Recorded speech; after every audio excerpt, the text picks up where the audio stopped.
Bienvenidos a la Daily Hustle. Soy Enrique Byrnes y presidente de esa mejor cerveza. No abate por No Filter Network. Miguelito San Dieguito, not with us today. Will the Thrill Clark, not with us today. Hopefully, our audio is with us today. Somehow, some way, I feel like it's going in and out. But usually, it's just me, not you. Regardless, we come on here each and every single morning and we properly salute our boys and each and every one of you. Yes, yes, yes, yes, yes, yes, yes. Remember this, folks. When we are juiceful, we are useful. And when we are juiceless, we are fucking useless. A very pleasant good morning to you as, of course, I tried to mess with my headset to get this thing perfectly right. And there it is. I think I got it. At least it sounds right on my end. So, anyhow, what a weekend. What a start to a World Series. What a day yesterday in the NFL.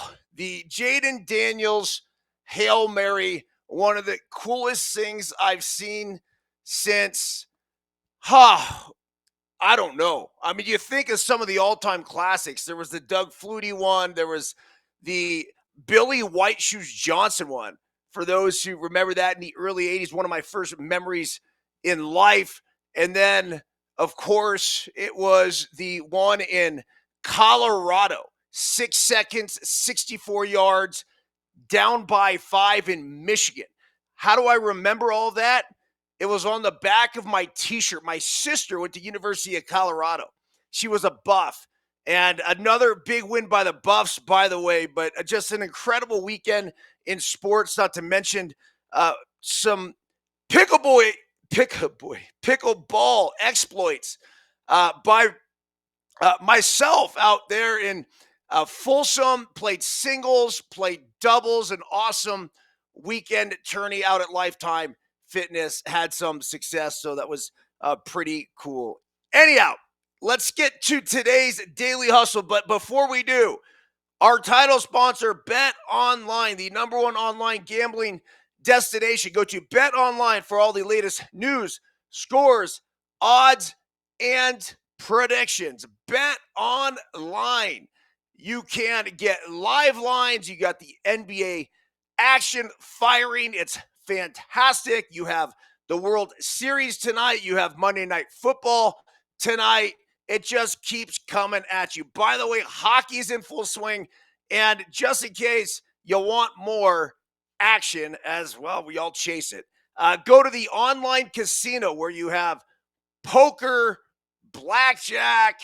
I believe there's over 150 games over at Bet Online, the number one online gambling destination. Okay, today's Daily Hustle that just went out, titled Dream Big. Buenos dias. Today is Monday, October 28, 2024. And tonight, the World Series resumes in the Bronx as the Yankees and Dodgers square off in Game 3 of what has truly been a fall classic thus far. Daily Hustle quote of the day. Those are the kinds of things you dream about when you're 5 years old with your two brothers and you're playing wiffle ball in the backyard. Those are the scenarios you dream about. 2 outs, bases loaded in a World Series game. Freddie Freeman. Daily Hustle translation. Freddie Freeman grew up in Orange County playing wiffle ball in his backyard with his two older brothers. We can all picture the scene. The sun is going down, Mom's meatloaf is in the oven, and the timer just went off. Dad is in his recliner, cracking open a Coors Original after a hard day at work and throwing all three boys BP at the elementary school down the street. The brothers can't get enough, though, so they called neighbor Nicky to come over for a 2-on-2 wiffle ball classic. Come inside, boys. Dinner is ready.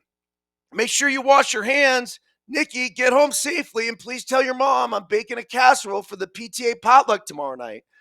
Little Freddie wasn't done yet, though. Mom, come on. We're in the last inning. 2 down, bottom of the ninth, bases loaded. Just one more batter, please. Okay. Still in his recliner, Big Fred had heard Freddie call out this scenario. Ever interested to see how young Freddie would do under pressure, Big Fred lowered his evening edition of the Orange County Register and tilted his head back to take a peek outside. Nicky then fires the hardest pitch of the night, an inside fastball that Freddie fucking bamboozles directly over the second story of the house before disappearing into the neighbor's yard. All the while, little Freddie hoists the bat in the air, holds it high to the sky in triumph while looking back to the living room. Daddy, Daddy, did you see that? A walk-off grand slam. Oh, I saw it, son. Nice work. Now go fetch me another Coors and sit down at the table. Fast forward 30 years, and little Freddie ain't so little anymore. He's in his 15th year in the big leagues and playing in the real World Series, and came up to bat in game one with the exact same scenario he used to envision in his backyard. 2 outs, bottom of the last inning, and the bases loaded. Well, history has a tendency to repeat itself, as Freddie sent the first pitch, 93-mile-per-hour inside heater, halfway up the bleachers in right field for the first ever World Series game-winning grand slam. He then raised his bat to the sky and, of course, immediately looked to his dad and family in the stands. It's been said that things happen twice in our lives, once in our imagination and then another time in reality. Freddie Freeman is living proof. Dream big, hustlers. EB. So, yeah, there it was. I mean, just one of the coolest moments that I've ever witnessed on a baseball field. One of the best games I think that I've ever seen.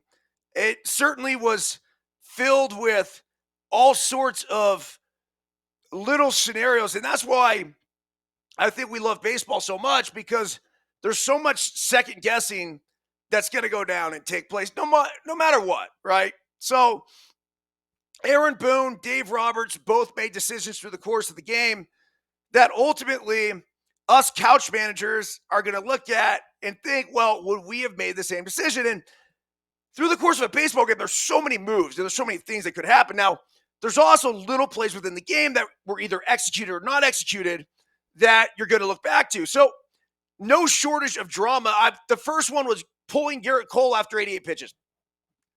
Right move, wrong move. Well, ultimately, the Yankees lost the game. You could say it was the wrong move. Now, if the Yankees come back, end up winning the series, and Garrett Cole is fresh as could be, and he throws games 5 and 7 or whatever, he figures out a way to pitch 3 times in the series, you could look back at game 1 and think to yourselves, well, it's a good thing we didn't exhaust them in game 1. Now, if they get swept, you probably look back upon that and say, well, fuck. Yeah, you know what? Maybe we should have let Cole ride it out. Controversial double call on the fan interference. Look, you could tell me over and over and over and over and over again that, oh, there's no way that ball would have gone out. And I'm going to tell you over and over and over again that you're full of shit. I'm not going to guarantee you it would have been a home run, but I am going to guarantee you that that ball that Gleyber Torres hit was coming down and it was going to hit that corner. Whether it bounced back up into the field of play or bounced back up and on the other side of the fence, we'll never know. So do I think the umpires made the right call? Yes. You have to call it that way. And if you're in New York, you can't overturn it. But I will tell you, it was a fucking brilliant play by the Dodgers fan, because when he reached over and he got it, he then fell forward as if, yeah, no way this ball would have gone out. So I do think the umpires made the right call, but I also think that outside of Freddie Freeman, the MVP of that night was that Dodger fan.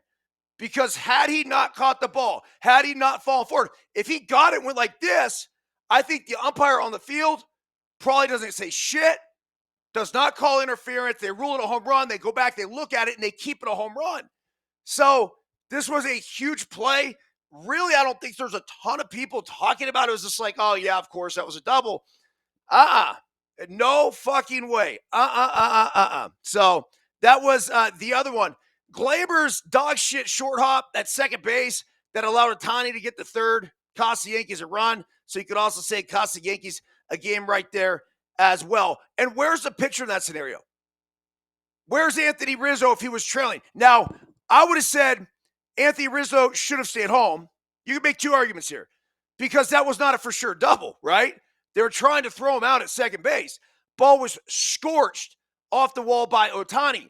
But this is why I tell the LTP players all the time, don't ever take your eye off the fucking ball. There's always somewhere to be. So the pitcher in that scenario certainly should have been there. Whether or not Rizzo, I don't know. And I say that only because Rizzo stays home in case they want to try to backpick if Otani did not end up going to second base on that double. Now, Otani's a little different because he's got crazy speed, so I don't think there was any chance of him ever getting thrown out at second base. Okay, how about Nasty Nestor getting brought in the game?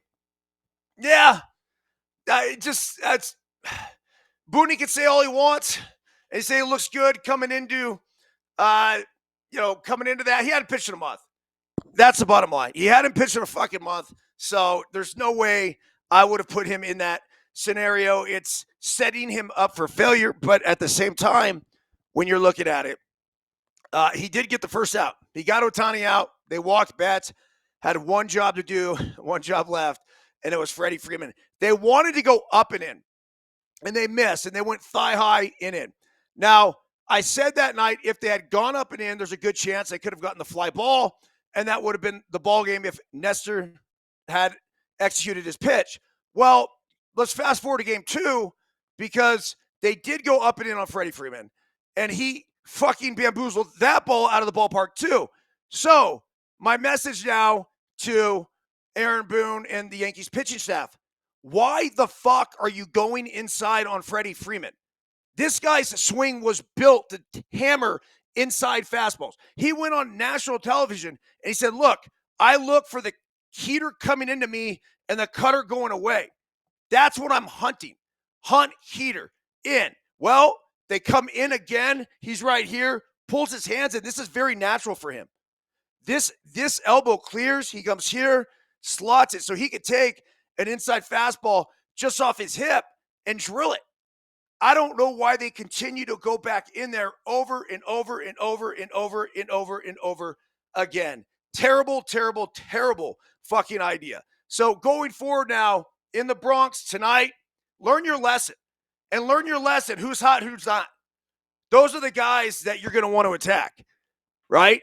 I'm staying away. I'm staying away from Freddie. I just am. And the same way the Dodgers should stay away from Juan Soto right now, should stay away from Giancarlo Stanton right now. I'm going after Judge, and I'm going after everybody else. Juan Soto and Giancarlo Stanton will not beat me. Is Stanton better than Judge? Fuck no. But is he better right now? And has he proved to be better? Yes.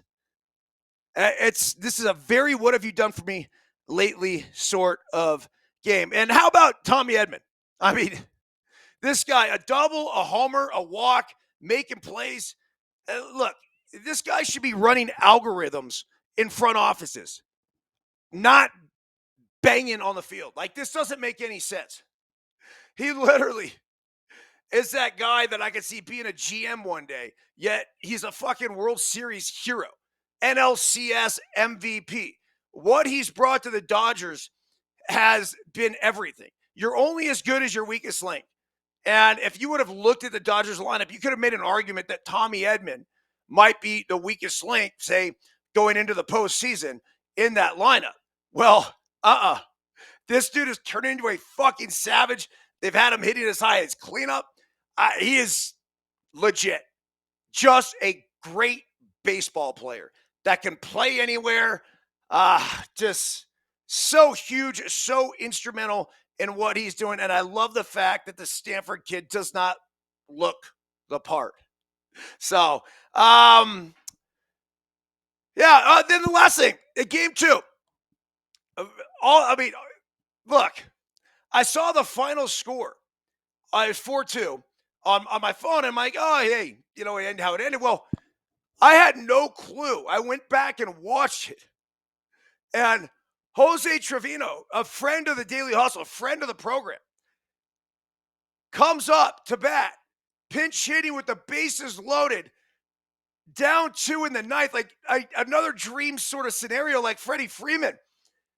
And he takes a fucking hack and just misses it. Just misses it. So I text Jose and I'm like, dude, great fucking swing. He then responded. He goes, just missed it. And I mean, he didn't have to tell me that. Like, I knew that. Just missed it. So close. I mean, we're talking one click on top. Here. It's the difference is here, you're here. That's the fly ball, and you're here. And that's the homer. That was fun to watch. Okay, Shohei Ohtani gets hurt in that second game. He walks off the field like he's clearly has dislocated his shoulder. He's on the ground, rolling around in pain. Something like is not adding up here. You're like, oh, damn, man, this is not good. This is not good for baseball. This is not good for the series. This is not good for anybody. Well, immediately my thought was that he's obviously done for the game. And most likely he's done for the entire World Series. Well, Dave Roberts then sits in a post-game press conference and says, well, yeah, you think he's doing all right. Range of motion pretty good. Strength test pretty good. And I'm like, what? And then yesterday it comes out that he's going to play. He's fine. No problem. And I'm like, what the fuck is going on here? This literally is the AI robot. He's not real. There's no way he's real because the reaction of how he was acting when he was on the ground and the way he came up and he's not moving the shoulder, he dislocated his fucking shoulder. Now, you're just telling me you pop it right back in and all's good? That makes no sense to me. So we'll see if there's anything extra that happens tonight. I'm really interested. I don't know if it's going to be swinging, running, whatever. But maybe he is just a fucking robot, and that is that. Okay, going to come back on here later as we got the game firing. I got some more pickle this morning. Third shot drop, Will. We're going to test this place out. Brand new. Is in Reno. If you're a pickleball player, get your membership now. Third shot drop. So Will invited me down there to go test out the courts this morning. But like I said, plan on coming on later today for some live alternative broadcast of Game 3 of the World Series from the Bronx. Look for the Yanks to get back into this one. I got a lot of faith in them. I just think they're too good of a baseball team to go down 1-2-3-4 to the Bums. That's right. That's what they used to call the Dodgers back in the day in Brooklyn. Real exciting times, though, in the Big Apple. And kudos for the Niners last night, getting the job done. And my Buffalo Bills, by the way, continue to fucking roll. So, all right, we'll be back on in a bit. And buenos dias to Michelle Drew. Michelle says modern medicine. I don't know, Michelle. Maybe it is. I mean, maybe, or they just kind of slice Ohtani open and they replace a computer chip that's in his shoulder. I have no fucking idea. By the way, we got snow here coming this afternoon in Truckee, so looking forward to that. All right, have a great day, and we'll see you tonight. See